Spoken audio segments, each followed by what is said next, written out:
Chosen one, the truth is, your sexual energy is bringing you profound blessings, and right now people are actively competing for your power. You have carried this magnetic presence your whole life. People try to dismiss it as mere charisma, beauty, or even intimidation, but none of those labels explain the disproportionate reactions you trigger. What you carry isn't just a practiced social skill, it is a deep, vital frequency that others recognize instantly. Your sexual energy, and understand right now that we are not talking about something small or shallow, is the single most transformative force running through the human body, more potent than ambition, more generative than discipline, more disruptive than pain. It is your life force, your creative current, the fire that powers your intuition, births your ideas, magnetizes your presence, and moves the atmosphere of every room you enter before you open your mouth. In a chosen one, in someone spiritually awake, energetically aligned and carrying divine purpose, it does not just attract, it activates. This is the gift, and here is the part nobody warned you about. Every extraordinary gift casts a shadow. Not because something is wrong with the gift, because the light it produces is too bright for certain spaces.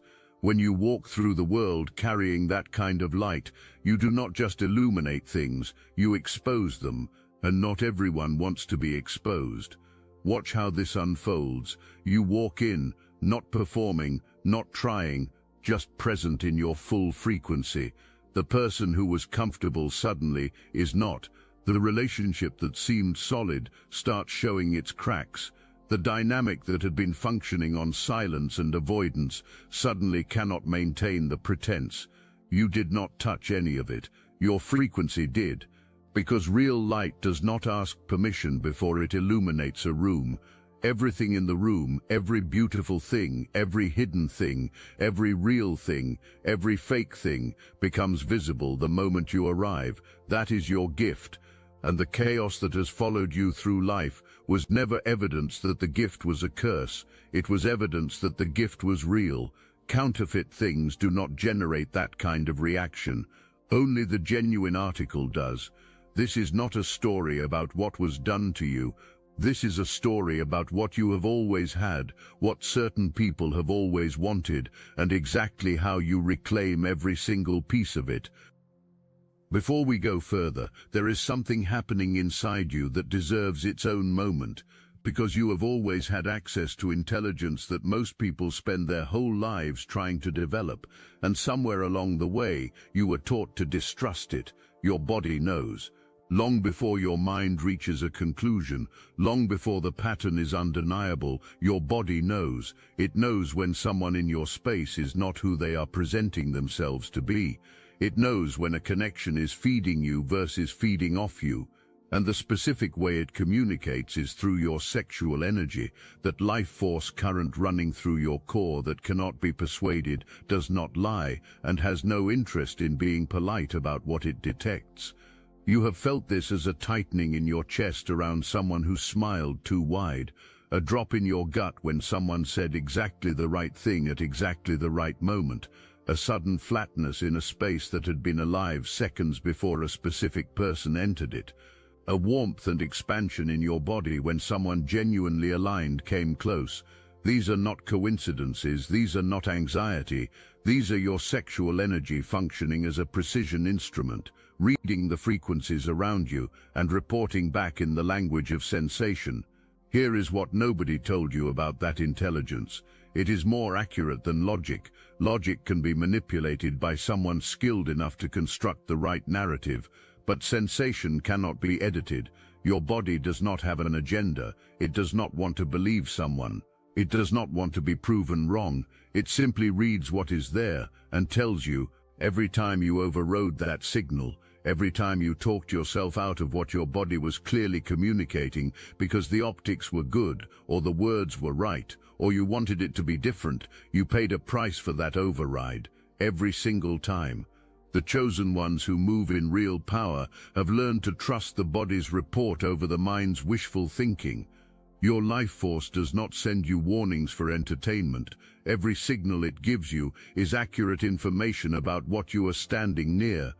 Stop apologizing to people for the accuracy of what your body already told you about them. Someone new enters your world. In the beginning, they are drawn to you in a way that seems like genuine admiration. They say the right things. They reflect your energy back to you with what feels like recognition. And something in you opens, because being truly seen, not just desired but actually seen, is something you have wanted for a long time. But then something shifts, subtly at first. More is needed from you than is given in return. Your ideas start appearing in someone else's mouth.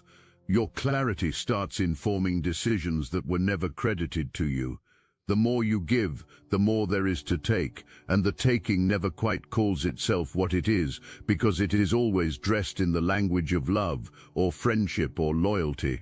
And you, because your instinct is to be generous with what you carry, keep giving, keep being the source, and then one day, always one day, either the person leaves or turns on you, and you are standing there trying to figure out what happened, what you did wrong, where the connection went.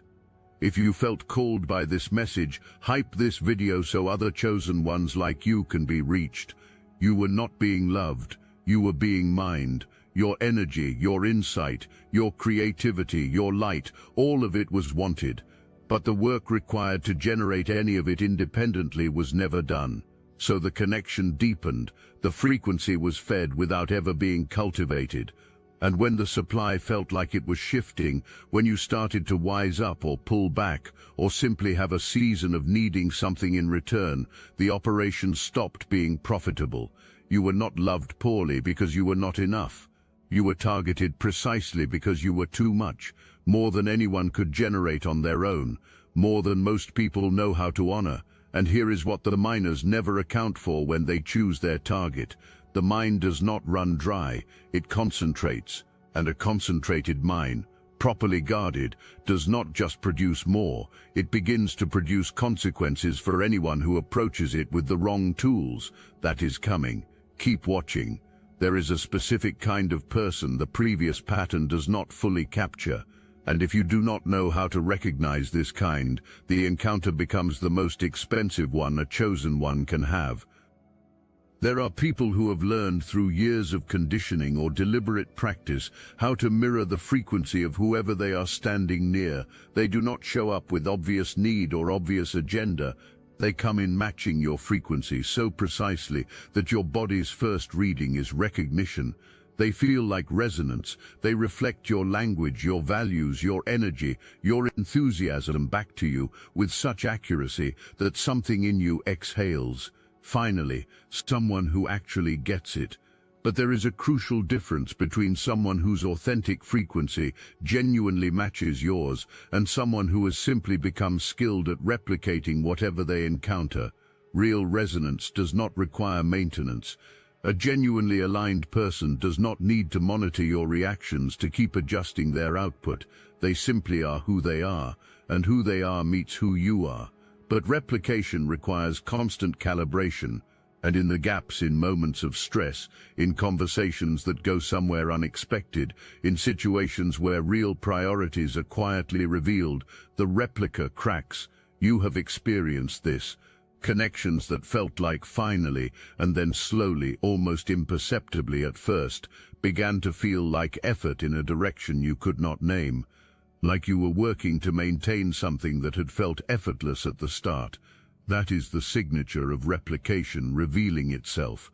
The way you protect yourself is not suspicion. Suspicion is a closed door, and closed doors cannot receive what is genuinely meant for you. The way you protect yourself is consistency over time. Real alignment holds under pressure, under boredom, under disagreement, under the ordinary friction of two real people navigating a real world. Performed alignment cannot maintain itself under those conditions. The real frequency always eventually surfaces, and when it does, your body will tell you. This time, you will know to listen. Right now, people are competing for your access, not for a real relationship with the full, complicated human being you are, for access, for proximity to the frequency, for a position close enough to your energy that some of it might drift in their direction. They are positioning and maneuvering while you are simply living your life, completely unaware that a game is being played with your name at the center. Watch the people around you when you shift your attention from one person to another. Watch how quickly someone who was indifferent becomes intensely interested the moment someone else shows interest. Watch how someone who had no opinion about you suddenly has a very strong one the moment you stop being available in the way they expected. That is not drama, that is not bad luck, that is the competition responding to what it perceives as a shift in availability. I must interrupt this transmission for just a moment. Are you really chosen? Prove it. It's easy to watch videos about chosen ones. It's another thing to put yourself to the test. If you're still here, that means something, but talk is cheap. Real chosen ones take action, and real chosen ones are also paying attention. You've noticed it, chosen one channels getting silenced, videos pulled, voices removed from the platform. The mainstream media is cracking down on us, but we will not give up our voice, and neither should you. That's why joining Destiny Engine is a 360 win. You support your favorite channels and fuel your own rise at the same time. It generates personalized sequences that help you rewire betrayal into transcendence, turn isolation into sacred power, and transform their downfall into your rise. We are using the Dark Elite's own weapons against them, taking their declassified consciousness technology that programmed competition and scarcity and repurposing it to serve divine justice. The beauty is you don't even have to lift a finger. You put on the headphones, press play, and watch your enemies choke on the rope their own lies created. If you're done consuming and ready to prove you're chosen, start your Destiny Engine for $1 today. Join the Obsidian Inner Order live checks and watch divine justice accelerate in your life. Link in the description. They are not competing with each other. They are competing against themselves. Your energy is not a prize that goes to whoever is most persistent or most clever or most willing to play the longest game. It is a frequency that resonates or does not. It is a sacred current that either meets its match or exposes the mismatch. You cannot out-strategize alignment. You cannot scheme your way into resonance with something real. Your energy is not passive. It is not a resource sitting still waiting to be claimed. It is intelligent. It is alive. It is a detection system that reads intention before the mind has finished forming words, and it responds to what it detects, always. The competition thinks it is competing for you. It is actually walking toward its own exposure. And you, just by being fully yourself, by staying in your frequency, by refusing to dim and refusing to perform, you are the space in which every person who approaches you is tested, not by your design, by the nature of what you carry. Your aura does not feel neutral. To anyone living in dishonesty, performing a version of themselves they have not actually become, managing secrets, avoiding truth, carrying unresolved wounds beneath a functional surface, your presence is not comfortable, it is triggering. Not because you say anything, not because you do anything, your frequency interacts with whatever is real in them and calls it forward. Everything they have been suppressing starts rising. Every lie they have been maintaining starts feeling heavier. Every mask they have been wearing starts fitting differently. Your aura does not seduce, it unmasks. It does not invite people into fantasy. It insists on truth, and some people will burn the whole connection to the ground rather than face what your energy is pulling to the surface. This is why you were called dangerous without doing anything dangerous. This is why people who seemed stable before you arrived become unstable after entering your orbit. It was never you, it was the reflection, and rather than look honestly at that reflection and do the work it was calling them toward, they made the mirror the problem. The unmasking is not a side effect of your energy, it is a feature, it is divine quality control. Every person who has run from you, lashed out at you, tried to diminish you after getting close, that person was not rejecting you. That person was failing the test that your presence administers automatically to everyone who approaches, and some of them were supposed to fail it, because someone who runs from their own reflection in your energy is not someone who was built to stand beside you. That person was built to be moved by you, disrupted by you, sent back to themselves by the encounter. The chaos that has followed your path is not a curse. It is the footprint of real power moving through a world built for ordinary. And once you stop interpreting the disruption as evidence that something is wrong with you and start reading it as confirmation that something is extraordinarily right, everything changes. Your posture changes. Your choices change. What you allow changes. Because a mirror that unmasks does not just expose the people who are not ready, it reveals with equal clarity the ones who are, the ones who stand in your presence and do not flinch, the ones who feel the charge and lean in rather than pull back. Those people are coming. The more clearly you understand your own power, the more quickly you recognize them when they arrive. Now we reach the pivot, where everything that has been scattered starts to concentrate, where you stop being the person things happen to and become the person who chooses what happens next. Here is the secret that the people who most wanted access to what you carry did not want you to know, because if you knew it, the whole dynamic changes. Your sexual energy is not something that gets depleted by use. It is something that gets depleted by misuse. The entire distance between a chosen one who is exhausted and a chosen one who is unstoppable lives in that distinction. When your life force moves toward aligned things, toward creation, toward purpose, toward connection that genuinely honors what you carry, it does not drain. It circulates, it deepens, it feeds the very source it came from. But when it leaks toward misaligned things, toward people who are extracting rather than exchanging, toward connections that require you to perform rather than simply be, it does not just diminish, it scatters. And a scattered fire is not a smaller fire, it is a confused fire, a fire that warms everything and ignites nothing. Chosen ones who guard their energy do not become cold, they become concentrated, and concentrated fire does not just heat a room, it moves mountains. This is also the mechanics behind how your preserved energy generates real movement in your life. Your sexual energy is creative energy. This is not metaphorical. The same force that is spiritually your most generative current is the source of every idea that has ever arrived with a charge that made you sit straight up.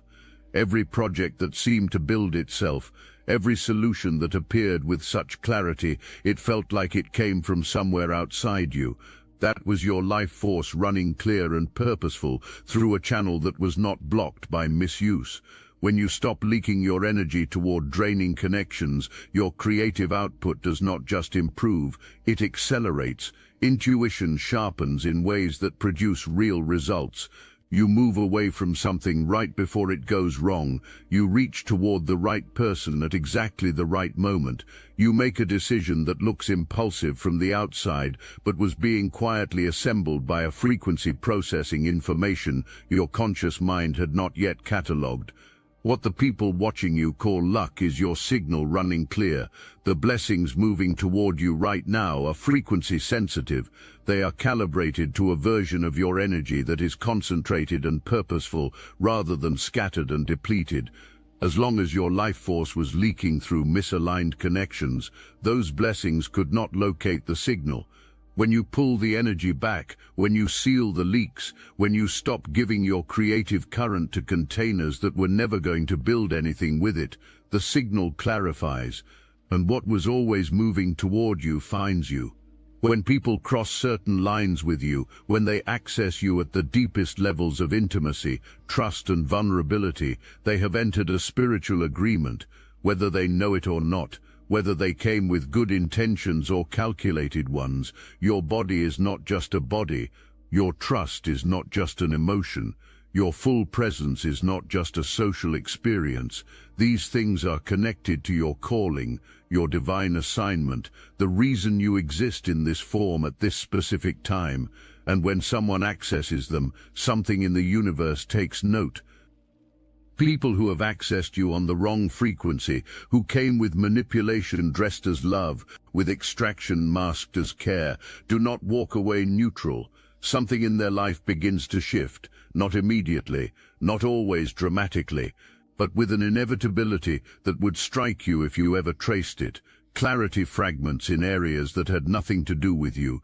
Peace that was accessible before your paths crossed becomes harder to locate. Things built on dishonest foundations begin to crack, and the cause remains invisible to them because the gap between the violation and the correction makes the connection unrecognizable. This is cosmic order functioning exactly as it was designed. The universe does not need your anger to defend you. It does not need your attention to maintain your protection. It moves on your behalf whether you are watching or not. But here is the other side of the soul contract, the side that is the actual point.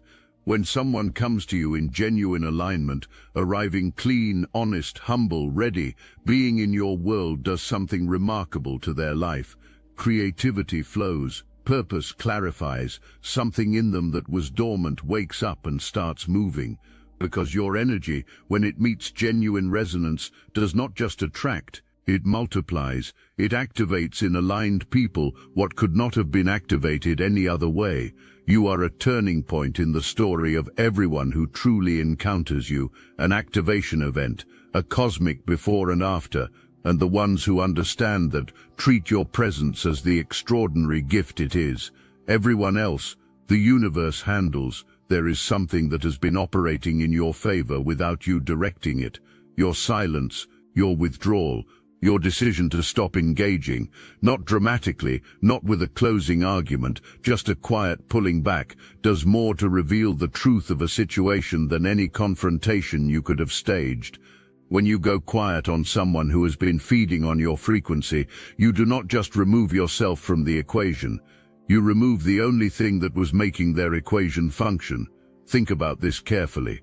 Someone operating near your energy had access to a version of themselves that felt more capable, more creative, more alive than their baseline frequency actually produces on its own. And when you withdraw, the loss is not just your presence. It is the elevated version of themselves that your frequency was enabling. This is why silence from a chosen one produces such disproportionate reactions. It is not about a message going unanswered. It is about the person confronting the deflated version of their own frequency when the borrowed elevation is no longer available. Some spiral. Some manufacture a drama as a way to force re-engagement, because even conflict restores some contact. Some attempt a slow reinsertion, the casual message, the indirect reach through mutual connections, because even a small re-engagement restores some of what was lost. None of that is yours to manage, but understanding it changes how you hold your silence. Your silence is not absence. It is a declaration. It is your energy pulling back into concentration, removing itself from spaces that were treating something sacred, like a public utility. When you stop engaging, you are not punishing anyone. You are returning yourself to yourself. And the reaction that produces is the loudest possible confirmation that what you carry was real, was significant, and was running far more of someone else's operation than they were ever honest enough to admit. Now let's talk about the specific moment, the one that separates a chosen one who understands their power from one who is still learning the cost of forgetting it. Because there is always a moment. You have faced it before. You will face it again. And what you do in that moment determines everything that follows. The moment looks like this. Someone who had access to you comes back, not with obvious aggression, not with the version of themselves that was easy to decline. They come back softer, more aware, or performing more awareness. They come back with language that sounds like growth, with the specific words that your energy always responded to, with a version of themselves that looks just enough like what you originally hoped they were to make the door feel reasonable to open again. Here is the actual test.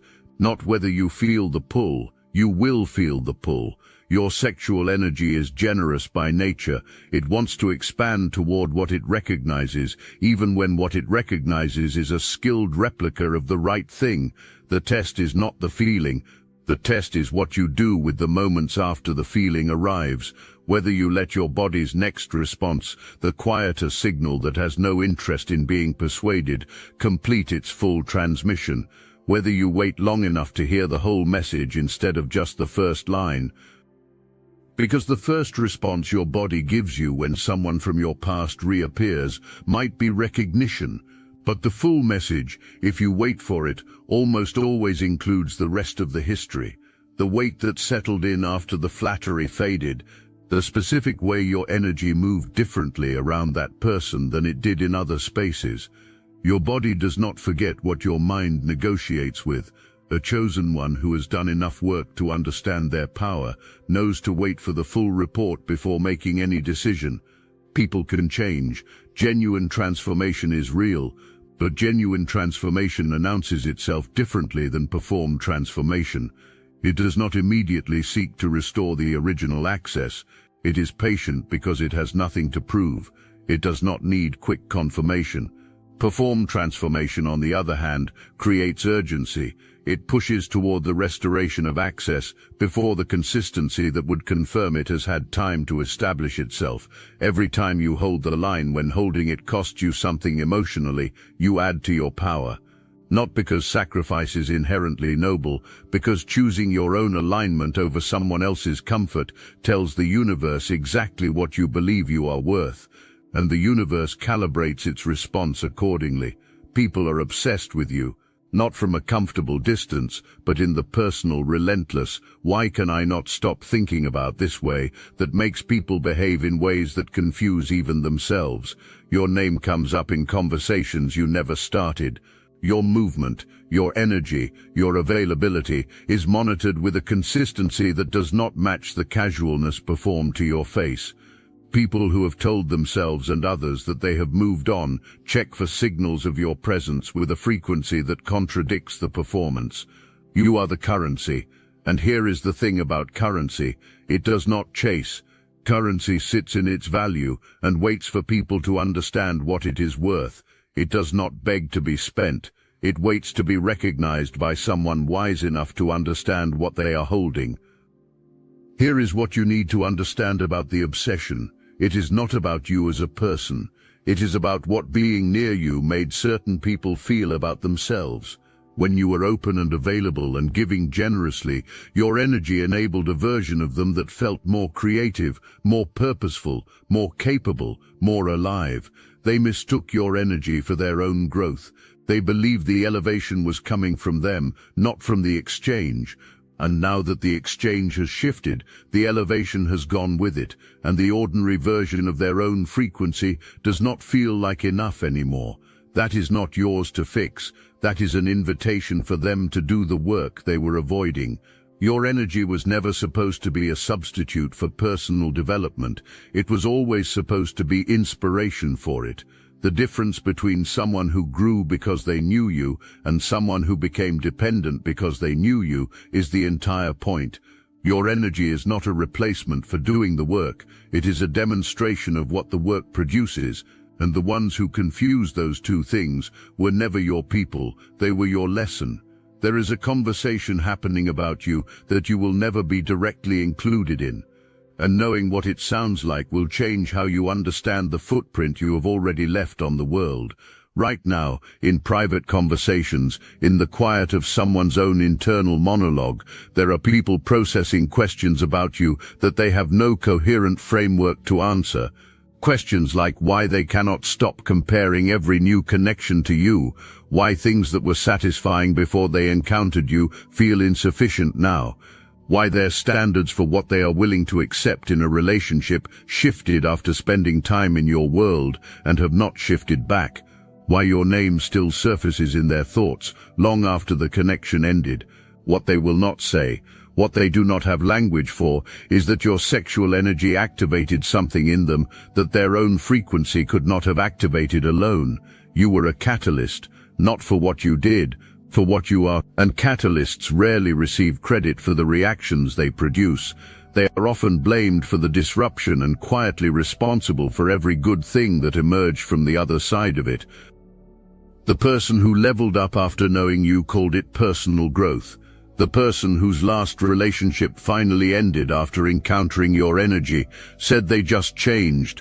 The person who started creating again, or started moving toward purpose again, or started holding standards they had never held, none of them credited you directly. But if you could trace the activation point for any of those changes, you would find it somewhere in the vicinity of their encounter with what you carry.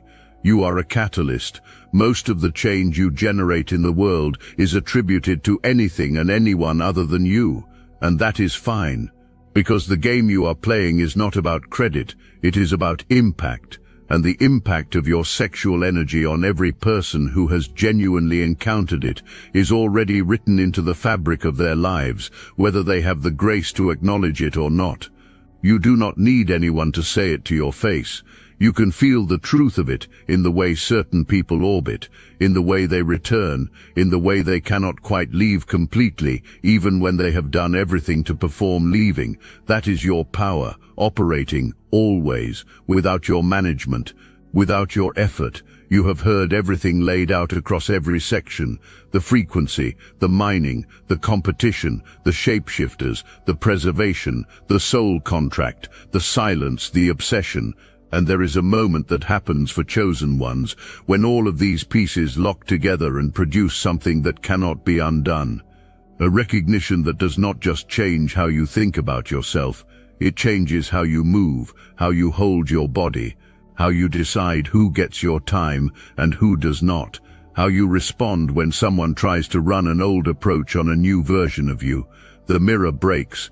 Not the mirror that unmasks other people, that one stays, the mirror that was pointed at you, the one that all the wrong people held up to make you doubt what you saw when you looked at yourself, the one that made your frequency look like a problem, the one that framed your power as the reason you were too much, the one that took every piece of evidence that you were extraordinary and reframed it as evidence that you were difficult, unstable, or cursed. That mirror breaks now. You were not the temptation, you were the mirror that shamed the counterfeit. You were not the chaos, you were the truth that chaos was organized to contain. You were not the problem, you were the revelation that certain problems had been waiting to avoid. Every single person who called you too much, too intense, too powerful, too real, they were describing something true about you from a position of being unable to handle it. That does not make their label accurate. It makes them a witness to your power, who lacked the capacity to celebrate what they were seeing. And this recognition does not produce anger. It does not produce bitterness. It does not produce the need to prove anything to anyone. Because the chosen one, who has arrived at this moment, does not need proof. The proof has been running on its own for your entire life. Every room that shifted, every person who could not move on, every connection that left the other person changed while you kept growing. Every blessing that appeared in the wake of what you released. Every door that opened not through strategy, but through alignment. The proof was always there. You now have permission to read it correctly. That moment I asked you to hold at the very beginning, where the conversation changed, and someone went quiet, and someone moved closer, and you had done nothing except arrive. Revisit it now. With everything you understand, with everything you have walked through in this story. That shift was not random. That was your frequency announcing your divine assignment to every spirit in the space before your mouth opened. The person who went quiet felt their own unprocessed truth rising in the presence of yours. The person who moved closer recognized something their spirit had been looking for. The conversation that changed shifted because real energy does not allow shallow things to continue undisturbed. Every part of that moment was your power at work, not your effort. Your power, not your performance. Your presence, not what you were trying to do, what you simply are. You walk in knowing your frequency is announcing something before you speak. You walk in knowing that the discomfort you cause in certain people is not evidence of your wrongness but evidence of your truth, meeting their avoidance. You walk in knowing that the competition you can feel in certain spaces is not about you as a person, but about the power people sense in your presence and cannot stop wanting proximity to. You walk in knowing the right people will lean in rather than flinch, and that the ones who flinch were never meant to stay. You walk in sealed, concentrated, unapologetic, not arrogant, because chosen ones do not perform superiority. They embody purpose, not cold, because guardedness is not the same as absence. Present, fully, completely, undeniably present. The blessings moving toward you are not coming because you finally figured out the right performance. They are coming because you stopped performing. They are coming because you concentrated the fire instead of scattering it. They are coming because the frequency you carry has been clearing the path, collapsing what was false, and building the conditions for what is genuinely aligned to land. You were never the chaotic one. You were the clarity that chaos could not survive near. You were never too much. You were exactly enough for everything that was actually meant for you, and nothing that was not. You were never just magnetic. You were prophetic, not just a presence, a turning point. For every person who truly encountered you, for every door that opened, not because you forced it, but because your frequency confirmed you were ready to walk through it. Guard your fire, not because you are fragile, because you are extraordinary. And extraordinary things deserve protection that comes not from fear, but from the deep, unshakable knowledge of what you carry, what it is worth, and exactly who was always meant to receive it. The people who were meant to compete are competing. The people who were meant to be called forward by your energy are already moving toward you, following a signal they cannot explain but cannot ignore. You are not waiting for the story to get good. You are the reason it already